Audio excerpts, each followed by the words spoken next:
an agreement with this franchise company and built eventually a chain of about 6 stores all over California and Canada. The venture became financially rewarding when Koo became a model franchisee. Success was short-lived, and Koo learned a painful lesson that transformed him into a better businessman. Until 1992, when the California recession came about and we were forced to divest a lot of the stores because printing companies were going down left and right around us. So it was my first encounter also with business failure or business difficulty. How was that for you? Yes, it was actually more devastating for your ego.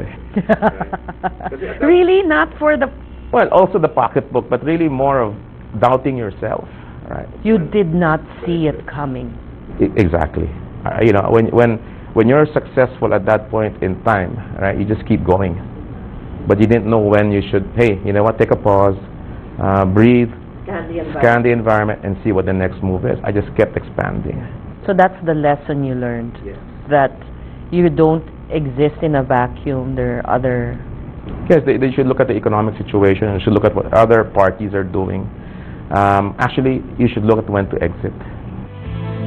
His wife Arlene recalls how Ernest bounced back quickly from the setback, even when they had to resort to penny pinching. We really felt like, okay, this is all we have right now. Let's try to sort of work within a budget. The first thing he said was like, wow, how are we going to pay for, the private school? Because we couldn't send him to public school where we were living. We worked it out. We managed, and yes, we had to do coupon cuttings and all that for a bit. Yeah, that was a very important lesson in your life. Yes, it shows you you're vulnerable. It humbles you. It shows you can do wrong. Ernest and Arlene met when both had just completed high school. Yes, Ernest was always very ambitious in the sense that he always had this sort of like long-term goal, like where he wanted to be. The couple married before Ernest pursued his master's degree in the U.S.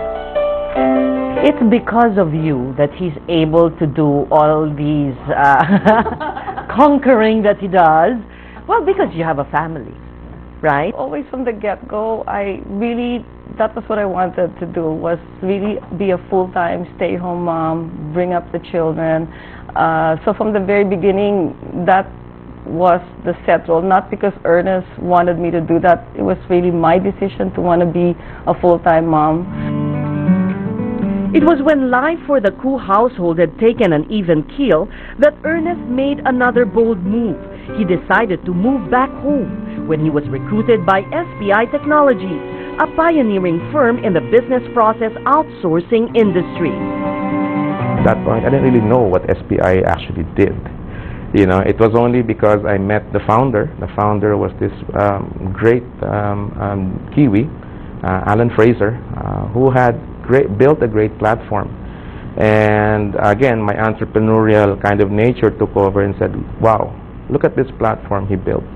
There's so much more you could bump into a company like SPI. And coming home to the Philippines was not an issue for them? It was an issue. Because I think one of the things that most people don't know is we didn't actually discuss it. I took the job and told her later that we were coming back. So were you taken aback? Were you angry? Were you upset? Upset, yes, definitely. I was 1 month pregnant with my 3rd child. And then he gets this call from Manila saying, hey, why don't you come interview for this job? I think it's tailor-made for you. So he says, well, I'll just see what it's all about. And he calls it from Manila saying, wow, they're really determined. They really want to get me out here at all costs. How are you feeling about that? And I said, why don't we talk about it when you come home, when he arrives? And I said, so how long are they giving you to make a decision? And he goes, well, actually they wouldn't let me on the plane until I told them yes or no. The family left Los Angeles with a heavy heart. A year into their transfer to Manila, a fire gutted their most treasured belongings. For Arlene, it seemed like a sign for them to return to the United States. After all the complaints, we just sat down and said, you know what, we gotta start looking at the good things, not to focus on the bad things. There are a lot of good things about the Philippines. Did he make the right decision? Definitely, I think so. I think he did. And I do tell him, because one, we've learned to love Manila. We don't want to live anywhere else anymore. After almost a decade of running SBI, Koo had learned when to make an exit. I was ready for a new challenge. Again, I wanted some change. I felt that, you know, it would be better off in someone else's hands. It was at the peak of the market. So I had one where I missed the top. This time, probably hit it at the top. Peter Maquera worked with Koo for 5 years in SBI Technologies. He's pretty hard to keep up with. He's courageous.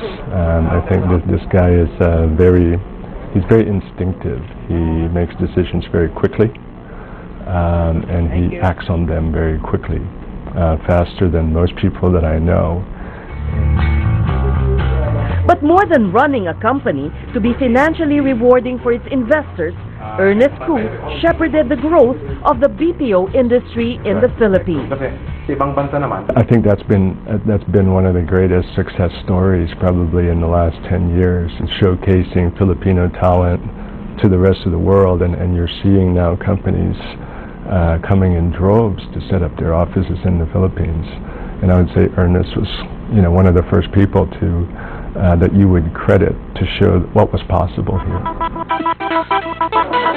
Next on People, the future according to Ernest Koo.